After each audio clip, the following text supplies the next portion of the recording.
We're talking today with Joe DiLorenzo of Grand Rapids, Michigan, and the interviewer is James Smither of the Grand Valley State University Veterans History Project.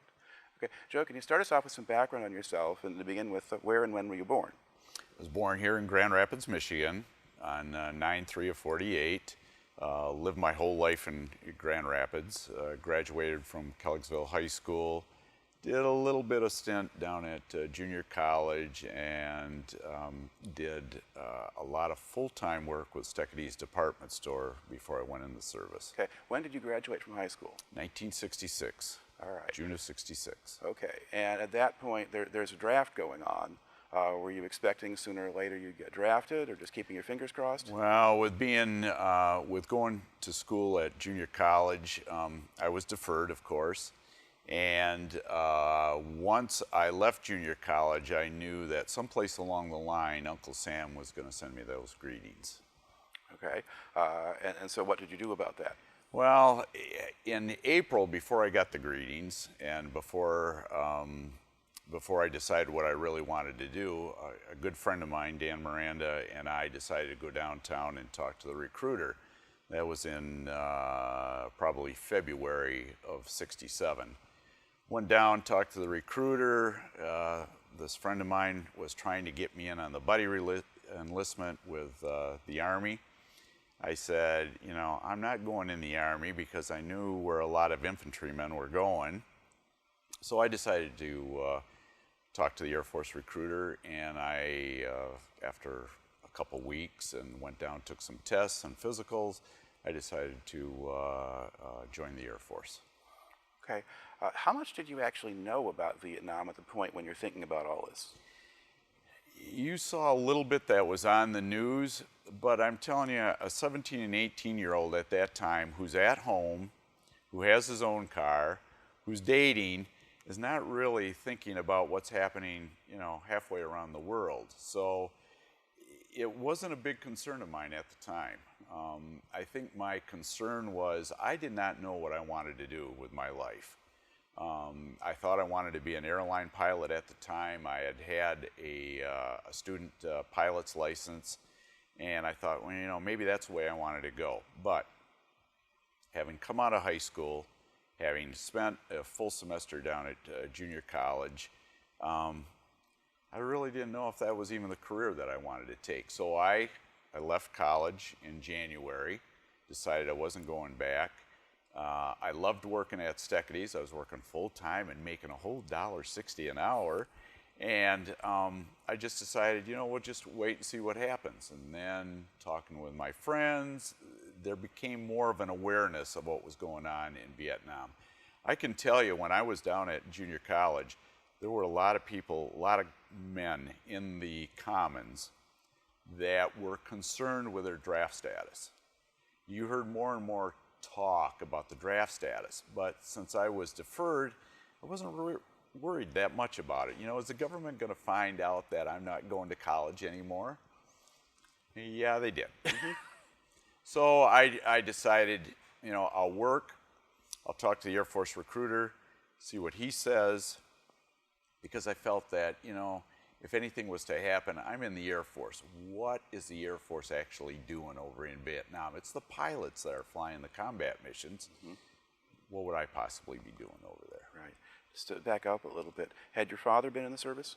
My father had served in World War II. He was both in construction in the Army.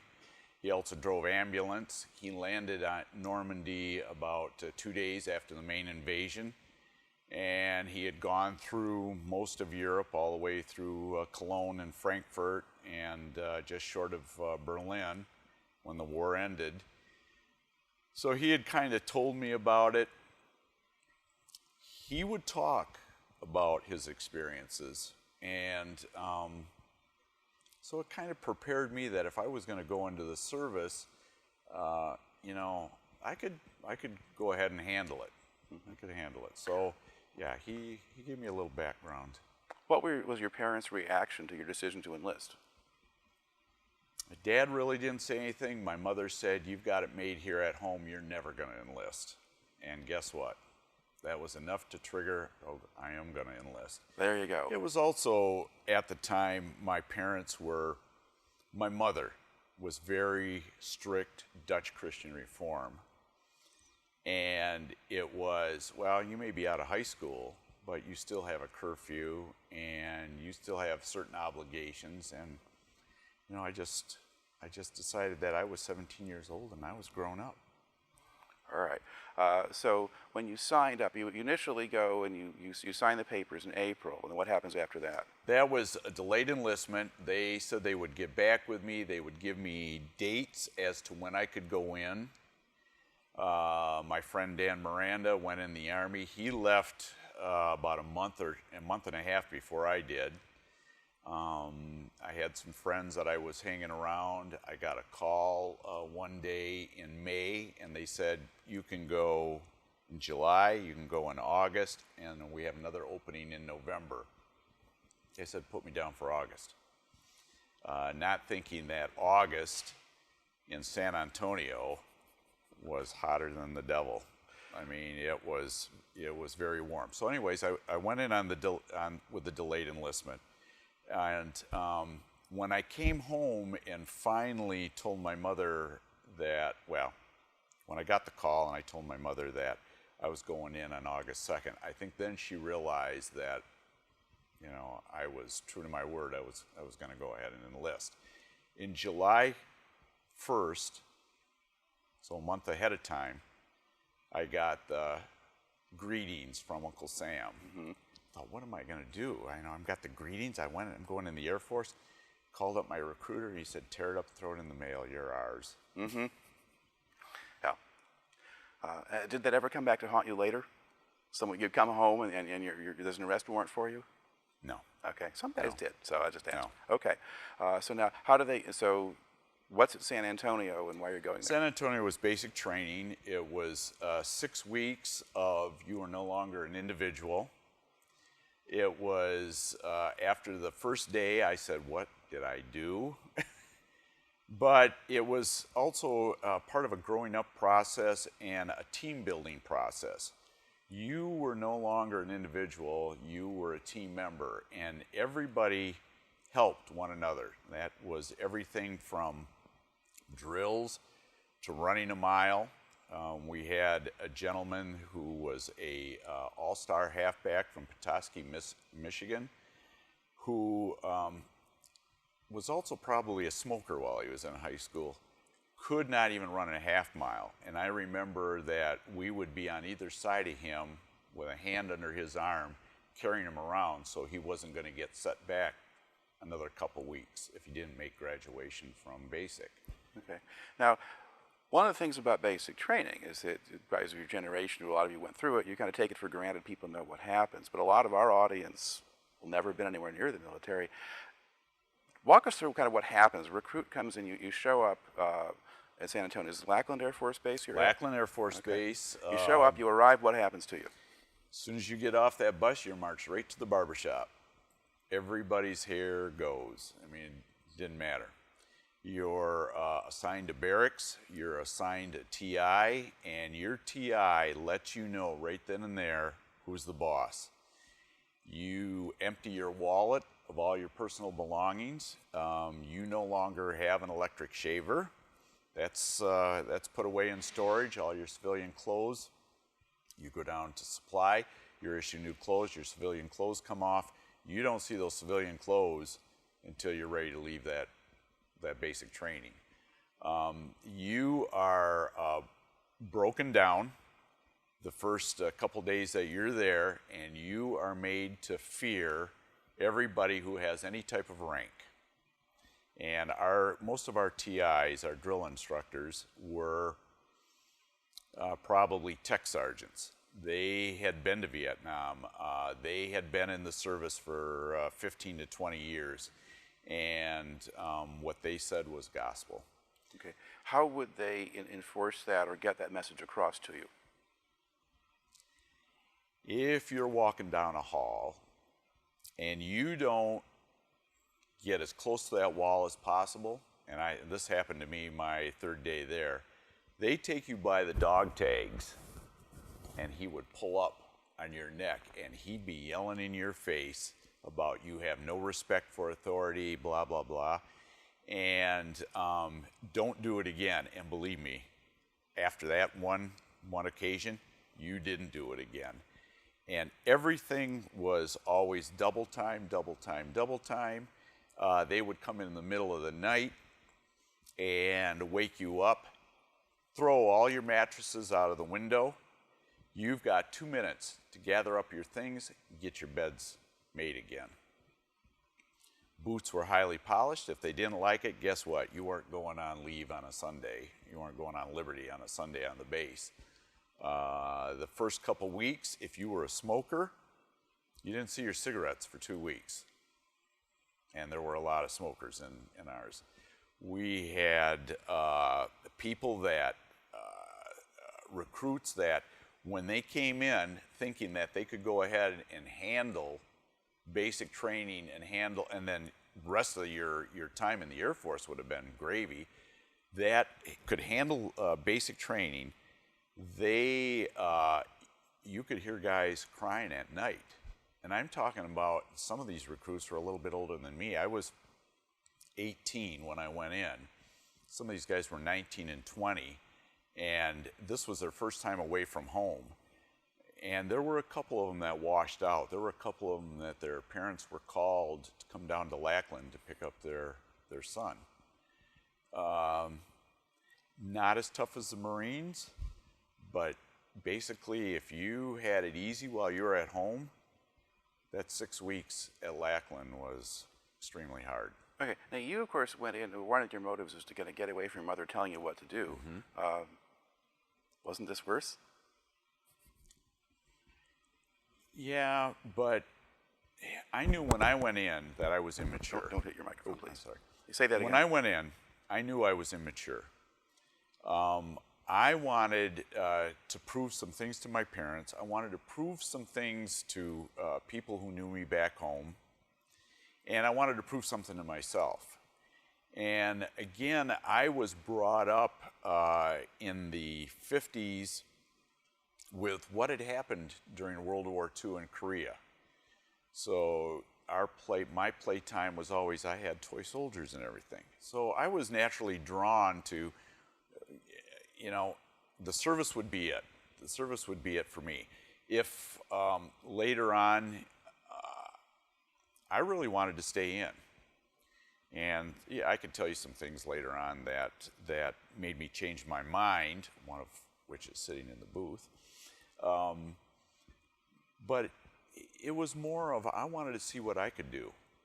And could I get through it? And I'd see all these other people, some of these other people struggling, other recruits struggling, and I was bound and determined I was going to make it, and I was going to do it, and I was going to do it right. Did you figure out at the time what they were doing, or did you just put your head down and just go through it? No.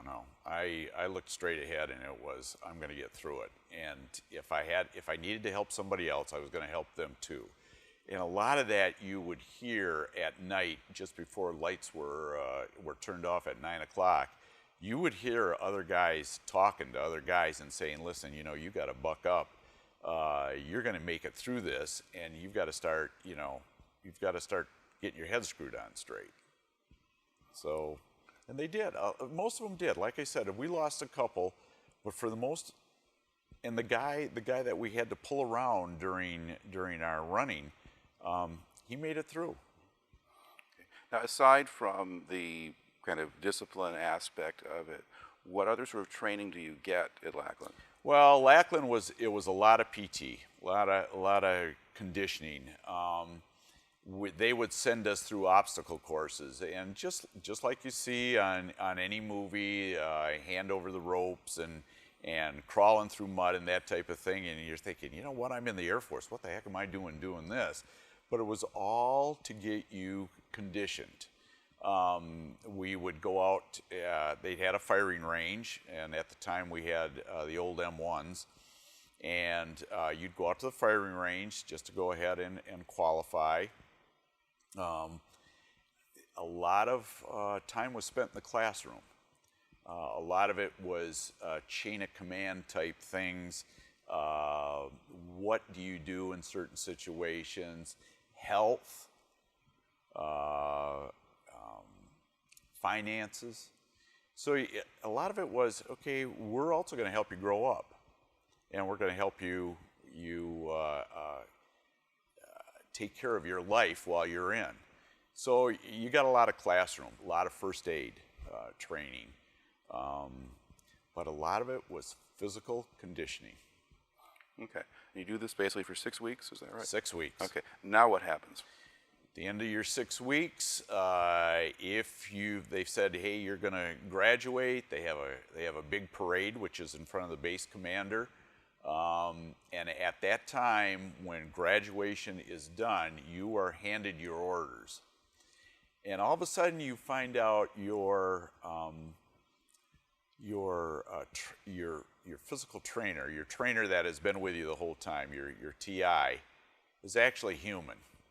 And he would come in and he would say, I'm telling you guys, I had to do this, and this is why. And he'd sit down, and all of a sudden you thought, holy smokes, where's this guy been for six weeks? But you were handed your orders. Everybody would read their orders. Some of us were going home on leave before they would go to their assigned base. Some of us were going to tech school first before they would go to their assigned base, or go on leave first before their assigned base. And basically, I got my orders, and it said you had a 2-week leave, and then you were going to Barksdale Air Force Base in Shreveport, Louisiana, and it was a SAC base. Well, it was Second Air Force Headquarters. This was a spit and polish base.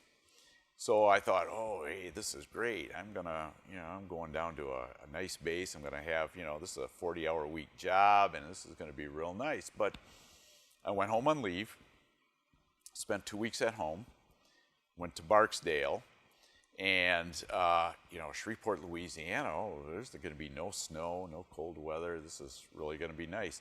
And as a SAC base, and even today, well, it's not SAC anymore, but even today it's an impressive base. This was a very large Air Force base, contingent of B-52s and KC-135 tankers. We had a U-2 spy plane that was stationed there, and at one time we even had the SR-71 come in. You had to have a secret or top secret clearance. We had nuclear weapons on board our B-52s. I thought I was going to be assigned to base police. I was assigned to security police, which meant you guarded that bomber. One bomber, one security guard.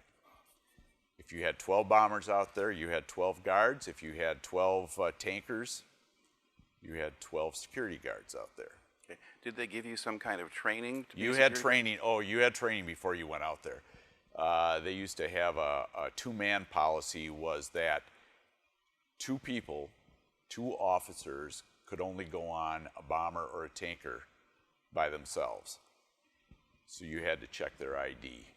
And believe me, they trained you. They'd have guys come out, they'd be having clowns on their IDs, and lo and behold, you don't want to let somebody on board that plane that wasn't authorized to be on board that plane. And they made it very clear that with planes with nuclear weapons, this was a serious job. This was after the missile crisis. We heard stories down there at Barksdale where crews were camped underneath their planes to cut the response time down. They wanted those planes to lift off within 8 to 12 minutes. That's not one plane, that's all planes.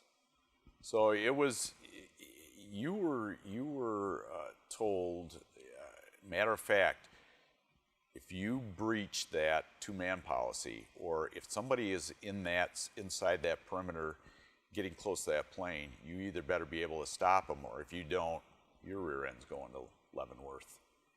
Okay.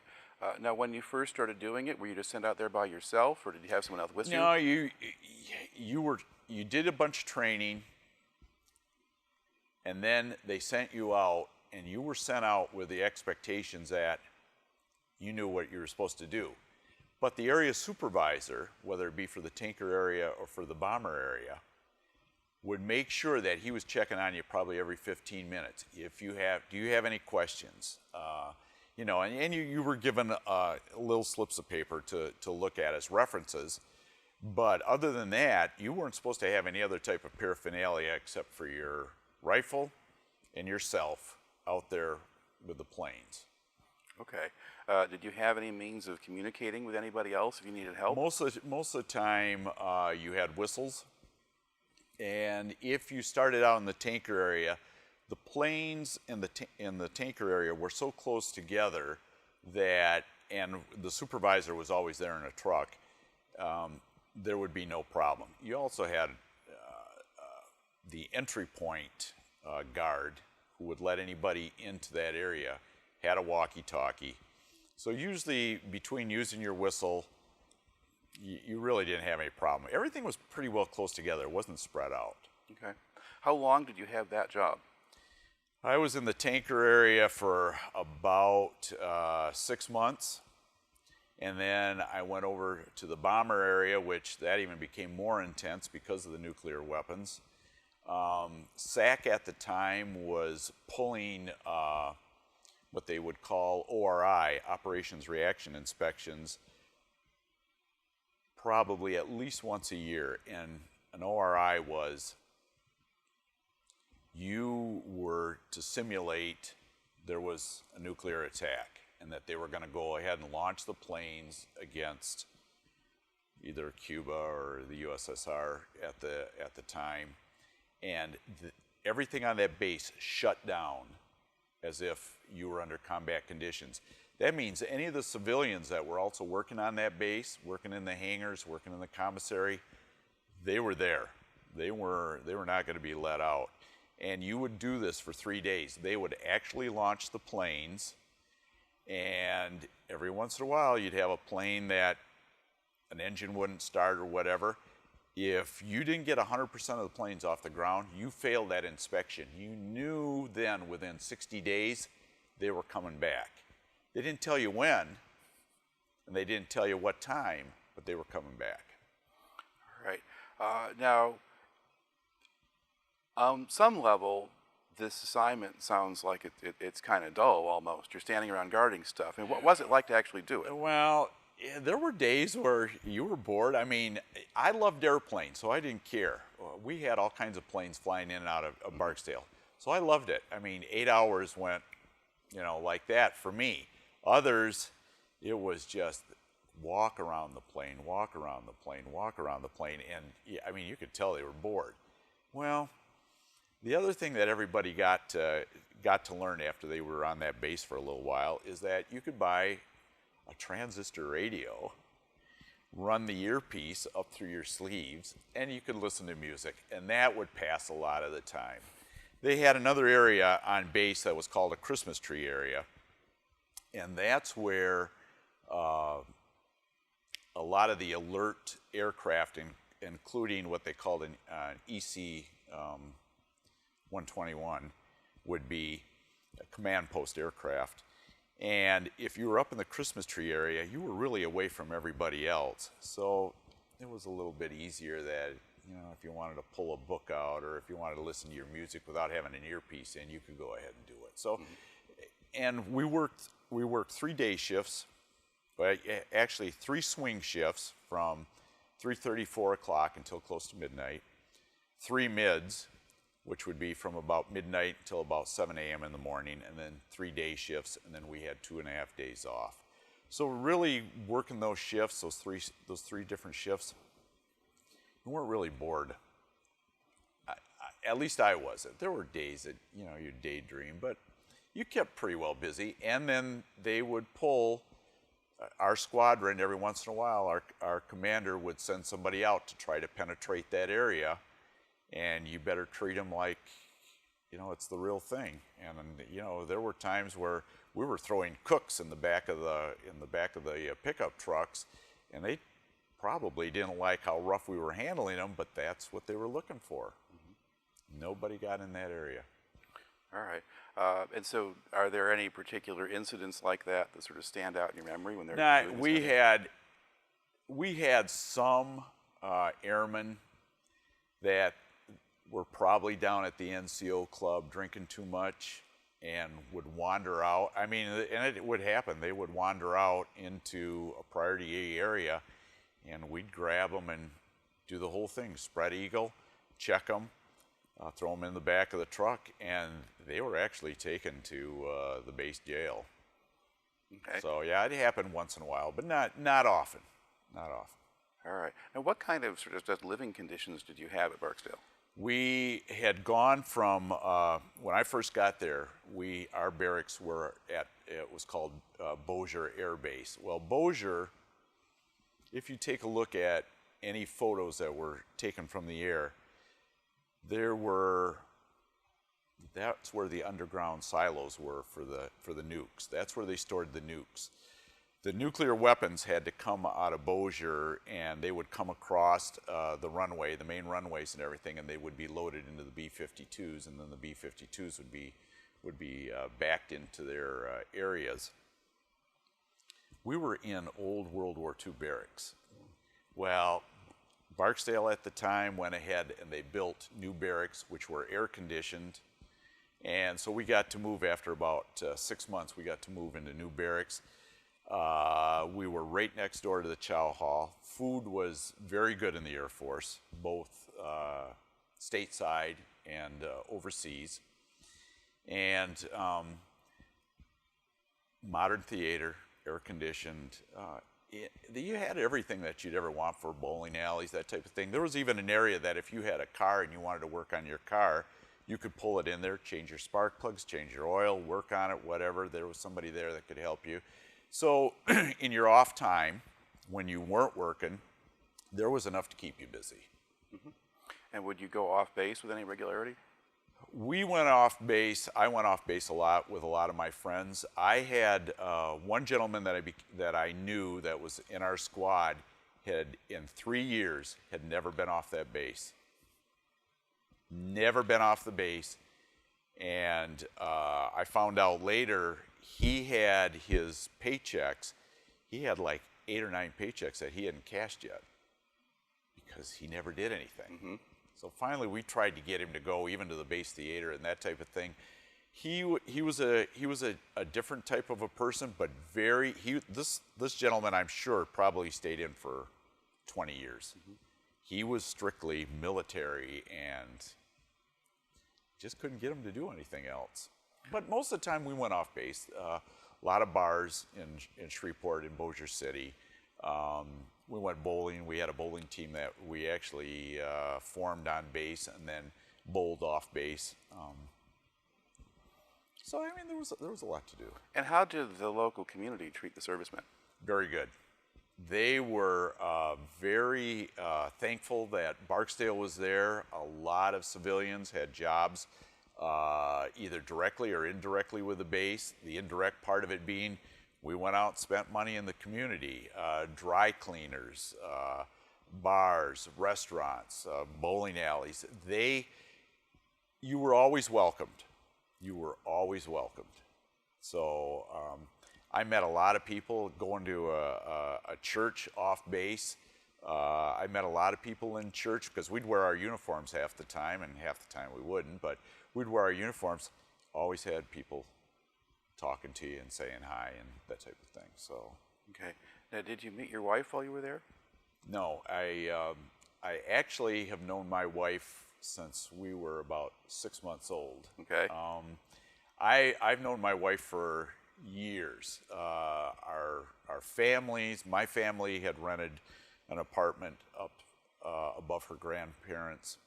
We kind of lost track for a while, and then we kind of got back together. My mother would take her mom and her brothers. We'd go out to Lake Michigan swimming. Then we lost track again, and then in high school we got back together and went together through high school. We broke up when we were down at JC. She went one way, I went another way. And then when I got back from basic, we got back together again. And a year later, when I was home on leave, we were engaged and then got married in 1969. Okay. And once you got married, did she come down to live in Louisiana? She came down to Louisiana. We had a 2-week leave, so we got married, had a honeymoon down in Florida, got ready. We packed up a U-Haul behind my car, and she cried probably about halfway there. And the big joke was, I asked her, "Are you going to cry all the way to Shreveport?" And then she finally settled down. This was her first time away from home. We got down there. I had an apartment off base, and set up house. And for her, she had never cooked. Mother said, "Well, all he's going to live on are chocolate chip cookies and milk because you can't make everything else." But she was always a great cook from day one. So yeah, it was nice. It was nice for her to be down there. She was a nurse at Blodgett. She got a job working at Schumpert Hospital in Shreveport, and ended up doing duties. She was an LPN. She ended up doing duties at Schumpert that most RNs do. So it kept her busy. Okay, so she had something to do there. Yes. And how long were you together there? We moved down there in October of '69, and December of '69, I got my orders for Vietnam, and we left for home in April of '70. I had orders at that time to go back to San Antonio, Texas for AZR training. That was to prepare you for Vietnam. And then I came home for another 2 weeks before I went overseas. Okay, so you have everything set up to go pretty well, settle down there in Louisiana. Were you hoping that maybe they'd never send you anyplace else?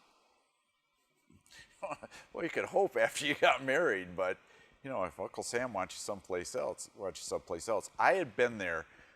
I'd been at Shreveport 2.5 years, and I had figured if I could make it into January or February of 1970, I wasn't going to be going anyplace else. Air Force was always good at, if you were stationed at a base, you were probably going to only be at that base for 2 years, and they may need you someplace else. Because if you have a particular job that they need, and there's an opening someplace else, and you happen to have that rank and you have that expertise to fill that job, that they're going to send you there to fill it. Okay, and so it was always a real possibility that you might wind up in Vietnam or in Yes. Thailand or someplace Yes. else entirely, Yes. or North Dakota or wherever that might be. Okay, so you get that. So now, what kind of training did they give you to get you ready for Vietnam? Well, when we flew back down, and ironically, and I hadn't mentioned this before, there were 3 of us that went through basic training at Lackland together. The same 3 of us were stationed at Barksdale Air Force Base, and the same 3 of us got orders at the same time for Vietnam, except it wasn't at the same base. We all went to different bases. But the 3 of us went to AZR training down in San Antonio.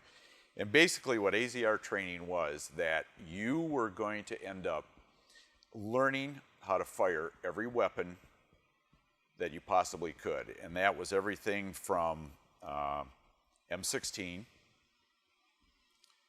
M60 machine gun, 50 cal machine gun, M79 grenade launcher, and I believe it was, at the time, it was called the automatic grenade launcher. I think it was like a 160 or something, but I think I'm off on that. But anyways, that particular grenade launcher used a canister, and it would fire 12 rounds of 40 mic in less than 30 seconds. So you had to learn all the different weapons. They taught you tactics, as far as they took us out at night. A lot of our training was at night, because a lot of us were going to end up being guarding the perimeter at night, Cobra flights. And so they took us out, and they had a camp set up away from Lackland that was set up just like you would see in Vietnam. It had the towers, it had the bunkers. And they would go ahead and they would say, okay, this is what you would do if you were in a tower. This is what you would do if you were in a bunker. And you went through that day in, day out, day in, day out. Then they would take you on a particular night and say, we're going to put you out here. We're going to assign you to a post. And now the drill instructors were going to be the VC. And a lot of them were able to get close to other airmen without even being detected. For some of us that we were using night scopes and everything, we were a little bit more, could be on your toes a little bit more. But again, it was back to the G.I. Joe mentality, because there were some of them that they wanted to be the Sergeant Rock, and they ended up being really good fighters on the perimeter. And the others that had no idea what the war was about, or any war was about, they were the ones that were really going to have to be trained even more. So you were taught all of this. You were taught basic language, Vietnamese language, especially Halt, Dong Ha. They would show us films of captured VC that could get through the concertina wire without tripping a flare or without you hearing them at night. So they instilled into you fear.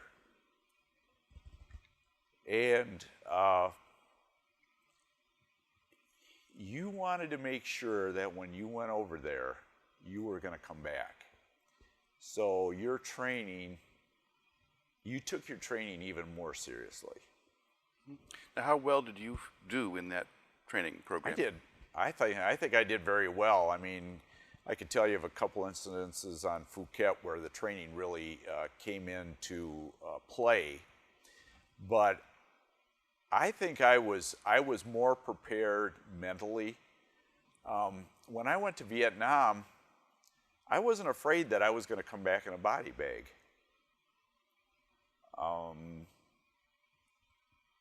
I was going to go over there, I was going to do my job, and I was going to come back.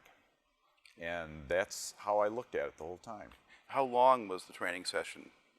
2 weeks. Okay. And when I say 2 weeks, it was 7 days a week.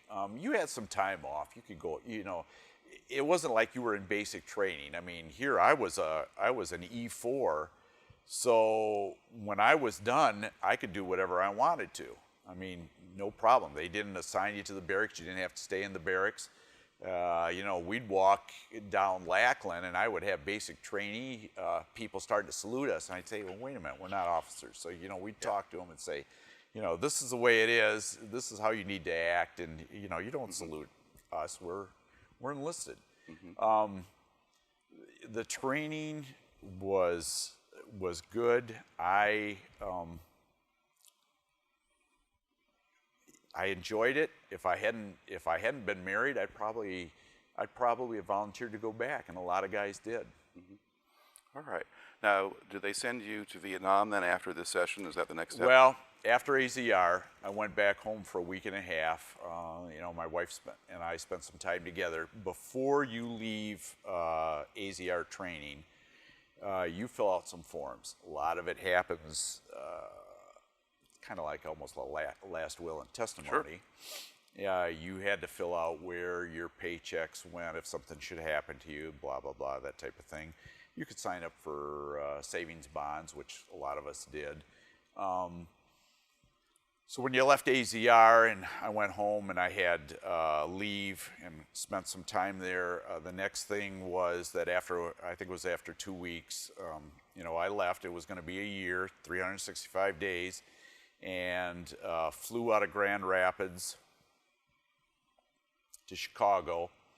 I met up with the guys that I was going over with. The hub seemed to be through Chicago to go to SeaTac in Washington State, Seattle. We met a businessman that said, where are you guys headed? And we had said that we were going to Vietnam. He said, I want you to come up to the bar, and I think at the time, it was called the 35th Parallel Bar. And he bought us drinks.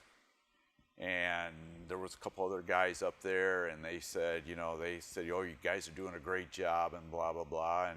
And so I felt pretty good when I got on the plane, thinking that, we got some people that are behind us. But flying over, and when we got to Seattle, there were protesters. And as we got off the plane, you'd have people throwing bags of dog poop at you. So that was the other side of it. Here on the one side, you've got people that are supporting you at that time, which was, 1970. And you've got other people that are still protesting. And then this was after the big Tet Offensive of 68. So getting over to SeaTac, we stayed there for a couple hours, and then we boarded a plane, flew up to Elmendorf Air Force Base in Anchorage. They had a refueling stop there. Flew to Yokota, Japan, had another refueling stop there.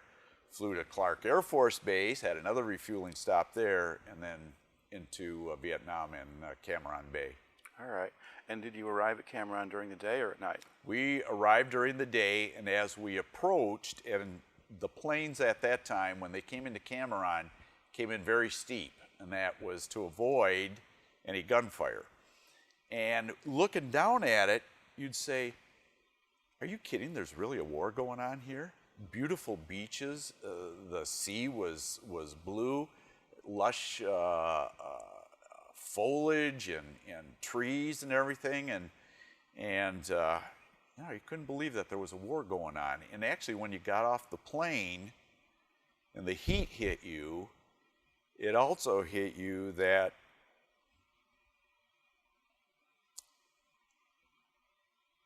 you saw body bags. So if you go back to the opening scene of Platoon, that was pretty realistic. Mm-hmm. All right, so now you know you are in a war zone. Oh yeah, no doubt about it. My wife had said, before I'd gone over, she said, if you get to Vietnam, she said, there's a classmate of mine that we graduated with, and his name was Sam DeLuca. If you happen to see him over there, and I'm thinking, you got to be kidding me. There's over 400,000 guys over here, and I'm going to meet this guy? Processing through Cam Ranh Bay, who do I run into? Who's a processor? But Sam DeLuca. And he didn't know me from Adam, and I said, did you used to go to Ottawa High School? And he said, yeah, who are you? Well, I told him who I was, and he knew right away that, Marianne and I had married. Mm-hmm. So, we processed in, and we were there at Cam Ranh Bay for a couple days, and you think that if you're assigned to an Air Force base and you're supposed to be there at a certain date, they're going to get you at a certain date. Well, you had to make sure there was a flight going up, and with the flight, we took a Fairchild C-123, which when the motors and when the engine started, and the old gas or the oil was burning out of it, those planes leaked like a sieve. I mean, you could smell the fumes and everything in there. Well, we flew up to Phu Cat, actually Quy Nhon Bay first, and then Quy Nhon, and then over to Phu Cat. We flew up, and we were flying up with nationals. They would have their goats on there, have their pigs on there, and here we are flying up there, and it was kind of surreal at the time, but got up to Quy Nhon, took another flight in a Caribou, C-7 Caribou, flew over to Phu Cat. And again, here's this beautiful base. It's out in the middle of nowhere, 25, 30 miles from Quy Nhon. And you're thinking, are you kidding? Is there really a war going on here? It just was unbelievable. Now, what unit were you joining there? I was joining the 12th Security Police Squadron, Cobra Flight. Their job was to protect the perimeter at night, and that usually, you pulled a 12-hour shift. You pulled usually from about 6 o'clock at night until about 6 a.m. in the morning. And this included bunkers, towers, response teams, security alert teams, which we drove V-100s or armored personnel carriers, APCs with the tracks on Yeah, board. it's the M113s. Those are the fairly Right. common. No, what's the V100? V-100 was what most people would call a duck, and it had 4 large wheels. It could go through water, it could go through mud, 4-wheel drive.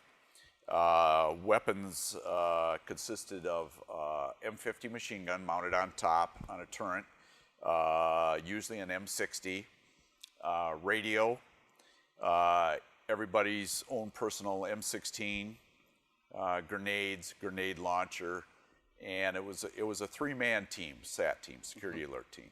And our job when we first got over there, when I first got over there, our job was to make sure that if there was a breach in the perimeter, you had to stop that breach until reinforcements were brought up to go ahead and help stop it. Excuse me. All right. What kind of reception did you get when you arrived at the base? How were you processed? I mean, we were newbies. When I first got over there, you went through an indoctrination. You talked to the chaplain, and they would tell you when services were for each of the denominations. They made sure that they told you about taking salt tablets. You went through 2 or 3 days of here's where this is on the base, and this is what you're going to be doing. You met your company commander, and he kind of welcomed you. And we were assigned, when I first got there, we were assigned kind of like a transit barracks. And then from the transit barracks, we were assigned a temporary barracks. And that temporary barracks, there was myself and another gentleman, and we were assigned a hooch that was predominantly black. And there was really no reception between the blacks and the whites at that time. And there was a lot of racial tension. And I was there for about 2-3 weeks, got very little sleep. And finally, there was an opening in another hooch that I went to, and that one was predominantly white. You did have, whites would be in so many hooches, and the blacks were in so many hooches, but that's the way everybody wanted it at the time. When you went into the one with, you had the black airmen there, did they just kind of ignore you? Yes. Okay. Yes. Which was strange because when you got on post, it was a whole different ball game. Everybody that was out there at night was to look after everybody else's rear end too. So, and you would think nothing at the time. I mean, I had black supervisors that would come around and check my post when I was first out there. When I was first there, I had to pull duty in a bunker, and here I am. I'm a buck sergeant. What the heck am I doing in a bunker? It should be airmen that are in there, but I had to pull duty in a bunker.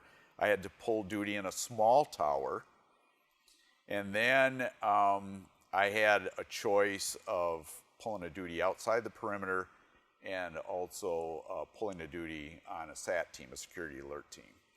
So I had black supervisors that there was no problem with them. It seemed to be the lower airmen, and I can't say that the whites outnumbered the blacks or the blacks outnumbered the whites. It's just the way the culture was at the time. Mm-hmm. And of course, this is Air Force, so these guys are still all enlistees. They're not draftees, and they may have enlisted to get around the draft, but it's still a little bit different from what it might be with an Army or even a Marine unit where you did have draftees. But did the tension ever translate into violence, people getting drunk and fighting? Or one time, when I had moved to a white hooch, there was a gentleman from Mississippi, and he wasn't even a racist. This is what bothered me more than anything else. But he was flying a Confederate flag. But everybody had their own little thing. I was also, that hooch also had a member of the Jewish community. I mean, a Jewish airman in there. So he had his Star of David. And so everybody kind of did their own thing.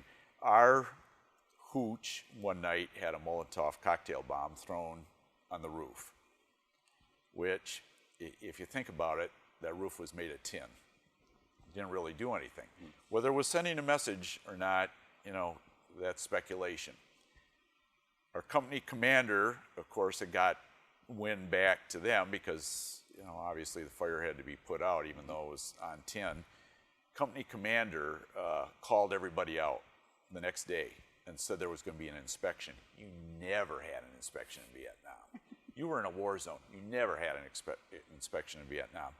He had everybody, and that means your uniforms better be polished, your boots that you're out there in the mud in all the time had to be polished, and he came through and he inspected everybody. First of all, the Confederate flag came down out of our hooch.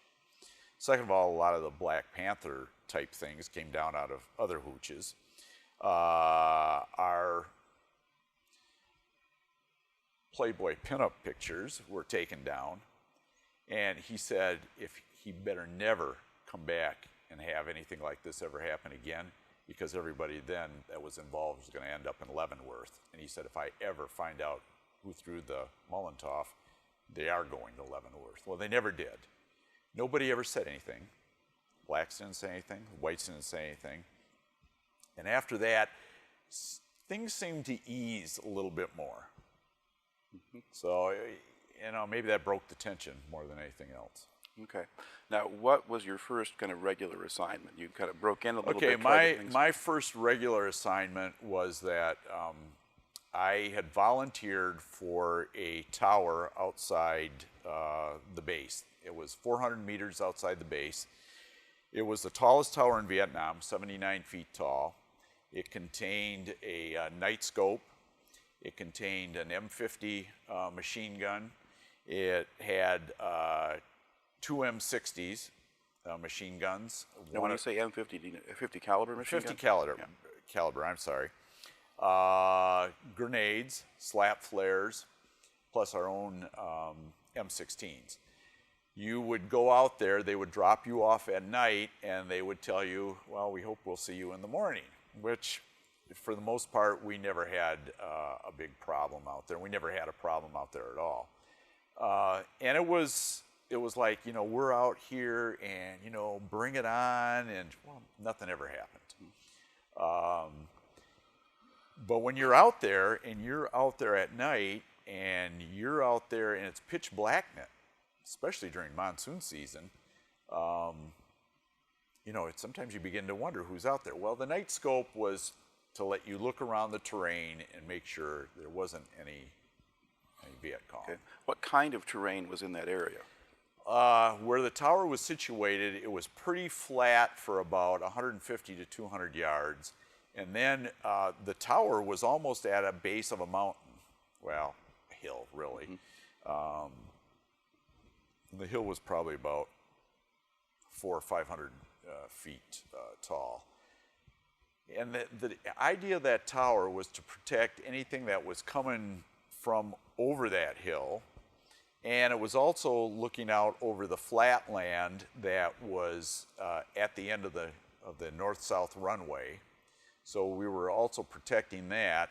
And then behind us, 400 yards back, was a mortar pit. And the mortar pit had a pretty good command of the area around there, but they also had the tower zeroed in. And the idea was that if you ever got overrun by the Viet Cong, that they zeroed in on that tower and would take that tower down before the Viet Cong could get to it. Yeah, I think when somebody looks at that, and you've got pictures of the tower, it's this little thing that's almost like a, national park fire tower kind of thing. It was. You're looking at that, it would seem like that would be almost a natural target for any of the bad guys. Well, it probably was. And you knew that going out there. You weren't assigned to it, you volunteered. So if you volunteered to go out, you would, you knew what you were getting into. You went out through the concertina wire, and they would go ahead and drop you off. And believe me, when they dropped you off, hurry up and get your stuff off, because they wanted to go back inside the perimeter. And then you were out there by yourself. Well, a lot of times when we would, to get your equipment up into the tower, you had a pulley, so you had to tie everything on the pulley, and then you had to pull it up. Well, one person would go up while the other person was on the ground, and the person that was up there would pull it up, untie it, send the rope back down, and if you had any more equipment that had to go up, you'd send the equipment up, and then finally you would go up. But you would go up with no weapon on, because there's no way that you could get up that ladder, and then that ladder had like a protective, it had bands of steel around there, so if you were going to fall, maybe you'd go ahead and you'd catch that. So it was interesting to be out there. When I first went out there, it was, we're G.I. Joe. And, nothing, we're really, you're not going to do anything to us. And it was interesting. At the time, when I was out in the tower, nothing really happened the first 6 months that I pulled that duty. And I liked what I was doing. Okay. And nothing happened. All right. Now, during that first 6 months there, while you're there, what were you doing when you were not in the tower? When we were not on duty, you lived your life like anything else. They had just completed a base theater that was air conditioned, and it was woohoo. And believe it or not, one of the first movies that they showed was John Wayne's Green Berets. But I mean, they'd show other movies. You could go. A lot of us would go to the NCO club at night, and of course, there was a lot of heavy drinking that went on at the time. You'd go out and you'd play cards. They had a big Olympic-sized swimming pool, and that wasn't just for the military personnel assigned to Phu Cat. We would have divisions of the 101st Airborne would come in. They would do their R&R there. And a lot of them would come, and you'd see them standing in the pool, and they wouldn't be doing anything. They'd be just standing there. And you got to talking to some of these people, and you started hearing some horror stories of what went on. At the same time, you'd sometimes see them, and then they'd be gone for 90 days. Mm-hmm. And all of a sudden, you'd see the same guys back again. And so you got to know them a little bit. And they would be asking us, since we were security police and we had access to weapons, do you know where we can get a barrel for a 50 cal machine gun? You guys are in the Army. What do you mean? You don't have a barrel? No, things were in 1970 and 71, and the Vietnamization was now taking place, and there was more of a withdrawal of U.S. Army troops. Getting equipment was getting to be hard, very hard. So we would say, well, I'm at such and such a spot at night. Why don't you drive out on the perimeter, and we'll see what we can do. We used to trade them barrels. We'd trade them barrels for one thing, and they'd give us something else that we needed, and because those guys were in the field. Mm-hmm. Okay. How much were you aware was actually going on in the war while you were there? Probably, we probably knew what was going on. Of course, we would get the U.S.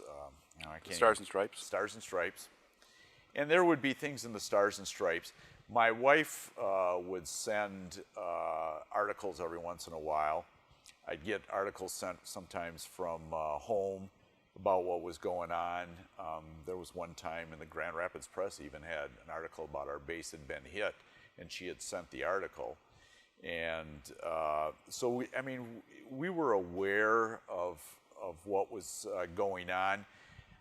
The fighters, our F-4s on our base at Phu Cat from I think it was the 37th Tactical Fighter Wing, were flying a lot more sorties into Cambodia and Laos.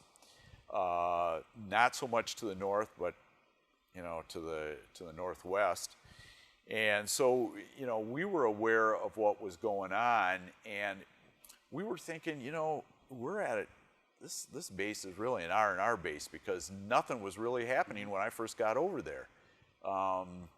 It was a big base. If you look on a lot of early maps, Phù Cat's not even listed on there. Quy Nhon is, Pleiku is, Da Nang, Cam Ranh Bay, but you really don't see Phù Cat listed on there, not until later years. And supposedly, the story was when we got there, it was because Phù Cat was flying sorties into Cambodia, which we weren't supposed to be doing. All right. Now, was there a Vietnamese town in the area or a village just outside? It was actually base? the village was actually called Phu Cat. That's why they named the air base Phu Cat. For the most part, villagers were very friendly to us. We had a lot of them working on base. We had two that were assigned to our hooch that did our laundry and everything. Nicest people. Could any of them been NVA or Viet Cong sympathizers? You don't know. Because when they left the base at night, who knows what they were doing afterwards.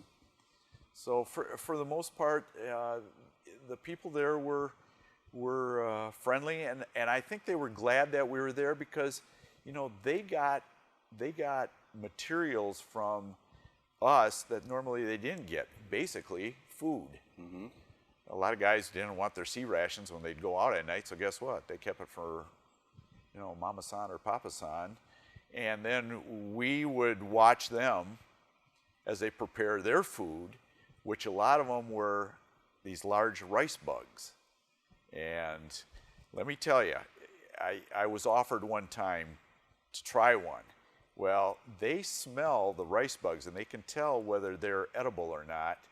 And they just basically break their head off and they suck their insides. I said, no thanks. All right. Now, were you allowed to go off the base into the village, or was that off limits? No. Okay. It was all restricted. All right. Now, in some areas with some bases, there were issues with prostitution or drug sales or things like that. Not at Phu Cat. I honestly can say we had steam baths that were on base, but believe me, they were so controlled. There was no prostitution going on there. A lot of guys said, "Well, I'm going to try to do that."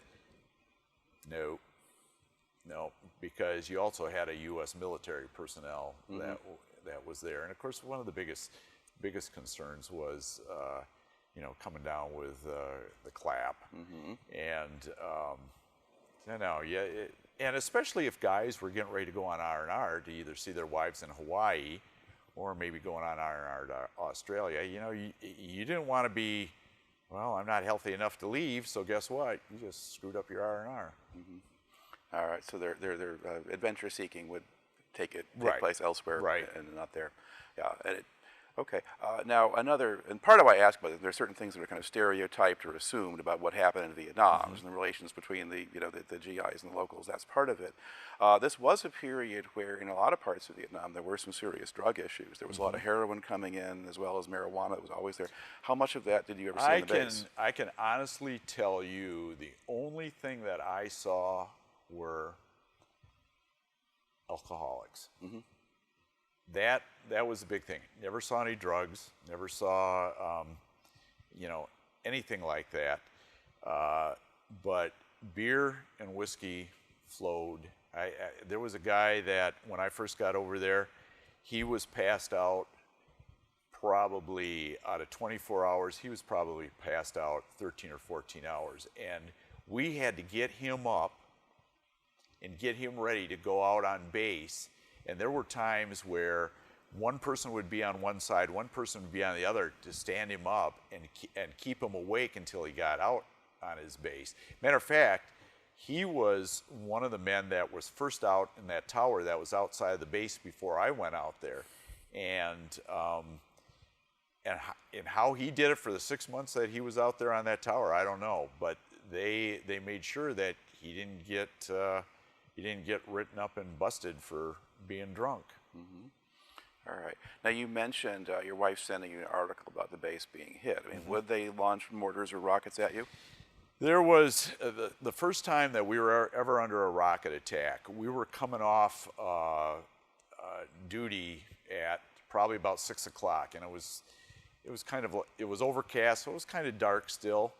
And as we were on the back of a Deuce truck picking us up, and I was sitting towards the open part of the back end of the truck, we were crossing the main runway, coming off the perimeter, and we started seeing, it looked like sparks. Well, they were 122 rockets that were being fired at the base. Well, of course, the truck driver all of a sudden stops and everybody gets underneath the truck because we were out in the middle of no place before we could cross both runways to get to the main part of the base. And they really only landed in the medium. They never hit the runways at all. So here we are, we're watching the rocket attack, and everybody's laughing that Charlie can't hit the broadside of a barn. And he didn't. The next time that there was a rocket attack, his rockets got a little bit further into base and hit outside of Chow Hall, but it didn't hit anybody, didn't injure anybody. And the crater, I mean, you're looking at a crater for a 122 rocket, and that crater was only probably about that deep. So it was like, what are they doing, firing fireworks at us? So nobody really took the rocket attacks that seriously because they really didn't do any damage at the time. And did you get very many of them, or just those couple? No, there were a couple, and that was probably about it. And the reason that I say that we didn't get that many of them, we used to have a team, a recon team that would go out at night, and there was usually 6 guys.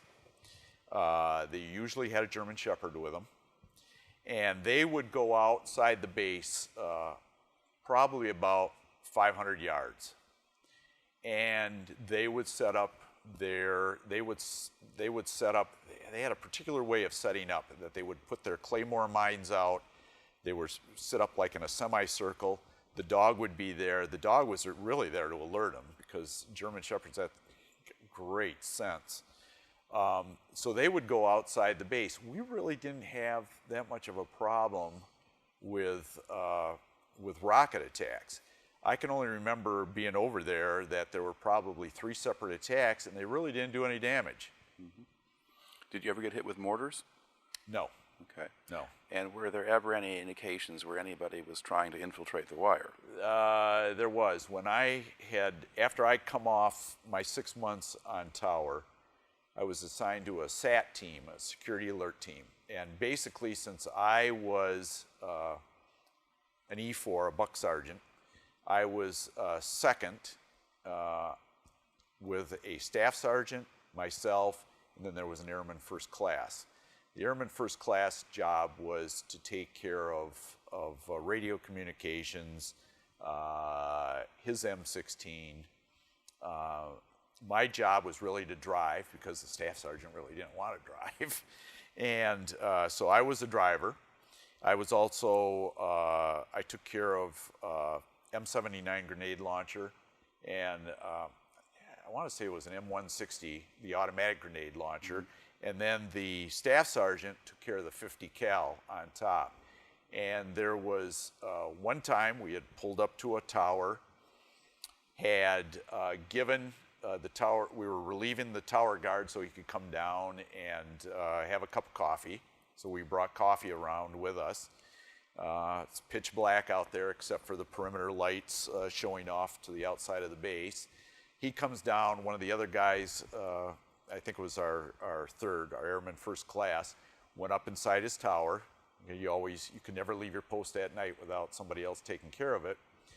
And we were sitting on top of this V100 on the hatches, just kind of enjoying the night, and all of a sudden I hear this zing go by my head. I thought, geez, the doggone beetles here are awful big. And all of a sudden I hear another one. And the staff sergeant automatically knew what it was. He says, we're being fired upon. And so the guy that we were relieving, he goes back up in his tower and he gets his night scope, and all of a sudden you hear more and more. So we were getting fired at. And your automatic response is get your weapon and return fire. The staff sergeant went ahead and called our Central Security Control and let them know. And at about the same time that I'm on the ground with the automatic grenade launcher, and I'm firing 40 millimeter grenade shells out across the perimeter, the whole north perimeter starts opening up. And they're opening up at to where the coordinates that we gave them, saying this is where the shots are coming from. And after we get done, and they have a ceasefire, and there's no more shots, no more firing coming into the base, I'm looking at my uniform and I'm saying, I just got it all muddy for what? And that's all that was going through my mind. I got my uniform muddy. It wasn't about I was being shot at or I could have been killed. It was, God grief. And at that same time, another vehicle pulls up. And this is an ambush patrol. They sent a second ambush patrol outside the perimeter to see where that firing was coming from. And they never did find anything. And so we had to hold position until the morning, until light. And usually when the sun came up, the Viet Cong, Charlie, disappeared. That was it. You don't know if they were walking in your main gate to help do your laundry. You know, 2 jobs. I worked for the Americans one time and I worked for the North Vietnamese the second time. You didn't know that. Was that about the only time they were shooting at you personally? There were 2 times. We had one other time that we had been called to a bunker, and this airman said, I see movement. I'm thinking, how can he see movement? The lights are showing out onto the perimeter through the concertina wire, and from where his position was, I don't know how he could see anything. He says, I'm hearing things, I'm hearing things. We pull up, nothing. Used a night scope, didn't see a thing.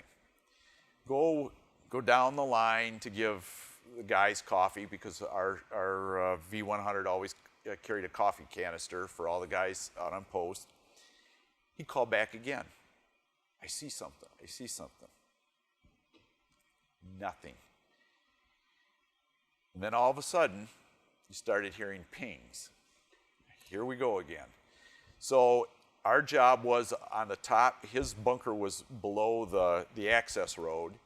So where his bunker was, there was a tower over here. We were to pull on an angle and it was a blocking action until other members could get there, and we started firing. And again, it happened for, maybe 5 minutes and then stopped. And at the same time, the mortar crews were sending mortars down into that area, so they were firing into that area. So if anything was down there, they were Swiss cheese. Mm-hmm. Firing stopped. Next morning, they sent out a team. Couldn't find a thing, except, and I'm sure you must know through other conversations, that the Viet Cong, their whole thing was if they lost somebody, if somebody was killed, they pulled the body back with them. Mm-hmm. If you found a blood trail, you're probably lucky, and that's where the German Shepherds came in. Mm-hmm. But other than that, very seldom did you ever find a body. Okay. Now, you've been talking about sort of some of these things now that you're doing in the second half of your tour. So describe a little bit more basically, what were your duties in the second half of the tour? Well, the second half of the tour, I had volunteered to going from the tower. I volunteered to get on this mobile security alert team. And the whole thing was, and again, you got that G.I. Joe mentality, was if there was a breach in the perimeter, you were to respond, get there, stop that breach or hold that breach until you could get reinforcements. And so, I drove V-100. I was trained in driving V-100. We had 50 cal, we had M16s, we had grenade launchers, we had grenades ourselves, we had slap flares. So it was, you know, it sounded like pretty good duty. And that's what we did. You know, primarily we would go and visit every post at night. You drove around with lights out, so you better know where everybody is, and you better know your perimeter very well. And we would drive around at night, make sure everybody was awake, give them coffee. You know, was there anything else they need? You know, once in a while they would let us. We would call into our Central Security Command post and ask to recon our weapons. And you could go ahead and you could fire your weapons. And usually what they did was, if you fired your weapons, they would let whatever sector you were in fire their weapons at the same time. It meant when you went back in the morning, you were going to clean all those weapons before you went to bed. But, you know, you were in Vietnam. You were protecting yourself. You were protecting the assets of that air base. And whether you thought anybody else on that base really thought you were doing a great job in protecting them, that's what our job was. Our job was to protect Uncle Sam's assets, and that included not only equipment, but included human lives. Now, did you have much contact or connection or interaction with the guys with other kinds of jobs on the base, with the mechanics and things like that? Mechanics we did. A lot of contact with Army infantry, because our base was also an R&R base for them to come out of the Central Highlands and come to our base for a couple days of rest and relaxation. While somebody else was taking their place out in the field, they would come in, they would spend a couple days with us. And I can tell you, the infantry, when those guys were at our base, you didn't get a lot out of them. I mean, not that they were snobbish or anything. They were spent. They were spent. If you watched or read the book, We Were Soldiers Once and Young, you would think those guys had lived it. And they probably did, because when they went out in the jungle, they didn't go out in the jungle 5 miles from our base. They were out in the jungle 50, 60, 70 miles. They were up in the DMZ. A lot of them that were up in the DMZ, of course, went to the larger bases, Da Nang. The ones that were close to us and close to Pleiku in the Central Highlands, and I think it was Military Region 1, they were watching what was going on around the Laotian border and the Cambodian border. So when those guys went out, they went out to sit for weeks at a time.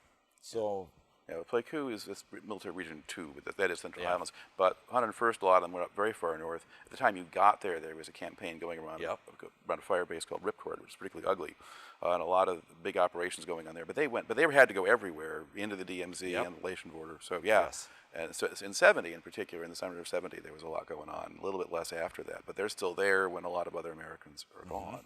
You see them. What impression did you have of the officers that you worked with? You know, the officers that we had, they were especially if they were new and they'd come out out on the perimeter at night, and of course you'd say, "Oh my gosh, here we go. Do I have to do this? Do I have to?" And you really didn't. You're in a combat zone. But they would come out and they would tell us, "I'm learning from you." Probably a little bit different than, I don't know. I would think that the infantry officers, at least after a while, probably would do the same thing. They would be looking at a sergeant who was combat hardened. The good ones did. And listen to them. But our officers, when they came out, the pomp and circumstance was put aside, and they talked to you like you and I are talking right now. Very inquisitive as to what was going on, what was your job like, what did you think about how things were going, you know, that type of thing. So, you know, our officers that we had, I respected them. Very good. Okay. How much contact did you have at home while you were over there? Well, my wife and I wrote constantly. You know, if I didn't get a letter after a couple days, I thought, what would happen? But that was just the way the mail coming over was. There was one time that I was able to make a call and using satellite, so that was really different because you always had to say over, and then she could talk, and then you have to wait till she was done, and then you had to say over again. So we were able to talk once in February of 1971, after I'd been over there since June of 70. I had R&R in Hawaii. I think she was a little taken back that I had lost even more weight. I didn't weigh that much when I was in the service, and I'd lost a little bit more weight. We really, and she had come over for R&R. My folks had come with her. And even my dad, being a World War II veteran, didn't ask me much about anything. And my wife asked me a little, but it was really, you know what, this is R&R, and we're going to enjoy our time in Hawaii. All right. How hard was it to get on a plane to go back to Vietnam? Hard. But then again, I'm thinking, you know, this is February. I'm coming back in June. I really don't have that much time.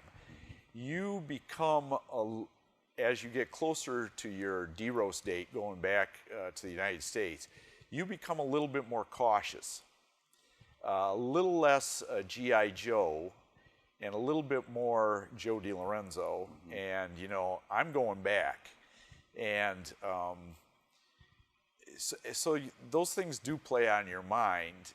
And the last couple months were probably longer than the first 6 months there. So, yeah, you do think about those things. Okay. To think back over the year or two you have in Vietnam, are there other particular events or impressions that kind of stand out in your memory that you haven't brought in here yet? No, it really was. It was a life-changing experience for me. My dad had landed in Normandy 2 days after the invasion, so I got to hear a lot of stories that he told me traveling through Europe, traveling through France, traveling through Germany as the war progressed. And so in a way I was kind of prepared to go over, and you know, saw a little bit of action. Did I see as much as some of the others? No, you know, I wasn't in the jungle. You know, great respect for those guys. But at the same time, we did, being in security police, we did our job. And our job was to protect those assets, you know, of the United States Air Force. Our job was to protect the personnel on base. And, you know, I think we did our job.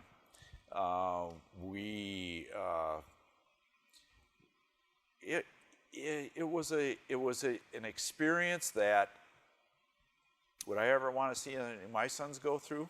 No, but I would be just as proud as if they volunteered and went. Mm-hmm. That war actually became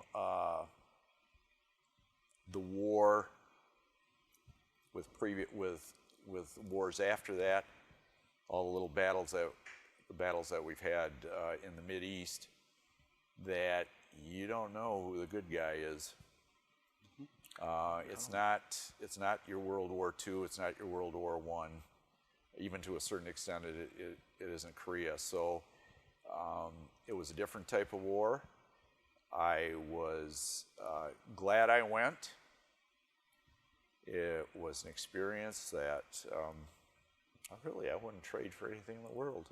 Okay. All right. You've answered what would normally be my last question, but I'll back up to a few others. When you were in Vietnam, did you go anyplace else in Vietnam except where you were in transit in and out? You were just at Phu Cat the whole time? At Phu Cat for 365 days, okay. Except for, you know, like you said, in being in transit from Cam Ranh Bay up to Phu Cat, mm-hmm. And then the R&R, I did leave Phu Cat and went up to Da Nang, and we flew out of Da Nang to Hawaii. Okay. All right. Now your 365 days are up. How long in advance do you know? Do they actually send you out on day 365, or do you have to wait until they send you? You're given orders, and if actually from the time I was supposed to leave, I actually left about a week earlier than what I was supposed to. So they give you the orders. You get to a certain date, you're relieved to duty at your base at Phu Cat. You may stay there, and you know, if you got anything that has to be shipped home, they'll go ahead and they'll take care of that for you. You get all your travel papers and everything, and on the day you're supposed to leave, you get on that plane, you fly to, and I think I flew out of Da Nang when I came back to, no, I'm sorry, I flew out of Cam Ranh Bay when I came back to the United States, and we spent 2.5 days down at Cam Ranh Bay. But you know, that's where you become very, very cautious, because now you don't have a weapon with you. You know, you're getting ready to fly back. They've taken your weapon, and you hope nothing happens. And you know, they had some minor rocket attacks while we were there, but nothing that was serious and nothing that was close to where we were staying. And then that day, you get on that plane to go back to the United States, to the world. I thought when we took off from Cam Ranh Bay, I thought I'd hear that whole plane yip yip and cheer. It was dead silence. And that was kind of eerie, because I didn't expect that. You know, when I left Vietnam and headed back, we flew through the Philippines and then to Seattle to SeaTac. It was a quiet ride back, and that plane was full. Now, was this a chartered civilian plane that you were on? It was a chartered civilian plane. As I can't think of the Flying Tiger. All right. Now, when you got back, then when you get to Seattle, what kind of reception do you get there? What happens? Well, you know, we got off the plane and we got in late in the afternoon, and there were still protesters on the fence. You really kind of had blinders on, and when you got off the plane and you went into the terminal, or where you're to be processed out, after that, you know, it was out of sight, out of mind. You really didn't listen to them after that. When I left SeaTac, and when they took us from SeaTac and they took us to, I think it was Seattle, I don't know if it was International or whatever it was, where we flew back to Chicago and then to Grand Rapids, really didn't see any protesters even out at the airport. It always seemed to be at the base. Okay. At the base. All right. So you actually would land at the air base. Yes. And then go to the civilian airport. And then they take us by bus to the civilian airport. Yeah. Okay. And so when you were, but now did you fly home in uniform, or did you? I flew home in uniform. You know, I was proud to serve my country, and I was proud of what I did. You know, if they want to protest, that was their right to go ahead and protest, as long as it didn't involve any physical altercations. You know, that was fine with me. They were protesting the war. Did it change my mind at how I felt about the war? Only to the point that I thought we should have been doing more to win it. But you know, when you have the country going against the popular belief that we should be over there, and they're starting to change the way that the government is thinking, and we're withdrawing troops, you could almost read the writing on the wall that this was not going to be a good ending for the United States. So. Now, you had mentioned before we started the interview that there was some occasion, like where you got on a plane or something like that, and some lady didn't want to sit next to you. There was. I was coming home from Barksdale, and this was one of the leaves just before I got ready to get married. And one of the leaves that when I got on the plane, a lady, I was assigned a window seat. There was a lady, and she had to have been in her late 50s, early 60s. She was assigned the seat next to me, saw that I was in uniform, told the stewardess, she says, "I'm not sitting here." All right, so you did it at that point. Okay. Now, when you got home, what kind of reception did you get? really, when I got off the plane at Kent County, there was no protesting. You would have thought you were taking your everyday flight home. My folks and my wife were there to meet me. When I got home, my dad had a big banner out in front of the front porch of our house that said, "Welcome home, Joe." As a matter of fact, him and I had a picture taken out front. And really nobody in Grand Rapids really, from the terminal to the time I was home to the time that we got to our apartment, really said anything. I mean, you really didn't see protesters at the time. And it could have been because they were withdrawing more and more troops at that time. So, you know, maybe out of sight, out of mind, you know, I don't know. That was Grand Rapids. Yeah. You know. Okay. Now, at this point, did you have any time left in your enlistment, or were you done? No, I was done. Okay. I discharged at SeaTac, came home. My wife had got an apartment on Wealthy Street, Wealthy and Fuller, and I had, I don't know what it was. It could have been a flashback. I'm not sure what it was. But at the time when I was down in Louisiana and before I had gone to Vietnam, I had purchased a handgun. And so when I got ready to go overseas, you know, the handgun stayed with my wife, and I don't even think she knew that it was a handgun at the time. And we moved in the apartment, and the first night home, a car backfired. Well, according to my wife, I jumped up out of bed, grabbed the gun, and finally she woke me up. That was the only time that happened. And after that, you know, I really didn't talk that much about Vietnam. Even my wife's mother and dad's, their friends, who some of them had gone through Korea, some of them would ask me questions, but really, you know, nobody really said anything. I mean, even my own friends that I went to school with didn't really say too much. You know, they'd ask me how it was, and then we'd go on to, hey, how are the Tigers doing? That type of thing. So, you know, coming back and getting back into civilian life, you know, some of my friends didn't really even ask pointed questions about it because they weren't even going to be affected by the draft. So, you know, I felt I did what I did. I was glad to serve. I had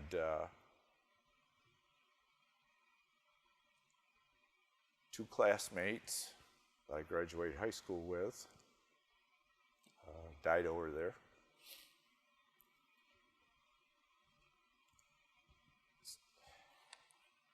So it does affect you. Certainly. Had the Air Force made any effort to get you to stay? Oh, yeah. When I was in Vietnam, our company commander had, everybody was required to go through especially since my 4-year tour was done, called me in, sat me down. He says, Joe, I'm sure I know what you're going to say, but he said, you know, I have to do this. So he asked me about re-upping. And if you re-up, this is what your re-up bonus would be. And, you know, you practically have any choice of a base stateside. And I'm thinking, well, number one, I'm just married. My wife really didn't want to be a military wife and go to a base that, you know, she didn't know. She didn't want to leave her parents. And, you know, I don't blame her. You know, we wanted to raise a family. So I basically told him at the time, I said, no, you know what? If I was single, I probably would have stayed in. But I'm married, and you know, and he cut me right there. He said, I understand. That was it. So I had to, I signed my paper saying that, you know, he had gone through the speech with me, and that was it. There you go. Okay. Now, once you are back home, out of the service, what do you do? Well, GI Bill, I went ahead and enrolled down at junior college, and we actually almost to the date, we had a baby 9 months later. We had our son James, and I went to school at junior college. I went full time that first semester, and I worked at Stephanie's Lounge at the time, which is no longer around, but I worked at Stephanie's Lounge part-time. That was my wife's uncle's bar. So I worked part-time. I was going to school. I went to school in the second semester, and I had gotten a part-time job with, it was called Whitmark Catalog Showrooms, and ended up, after going to school part-time and working with them, I ended up joining them for 25 years. I went back to school and got my associate's degree from junior college, but I ended up being in retail. All right. Well, you got a good story. You do a very good job of telling it. So thanks for coming in and sharing it today. You're welcome. All right.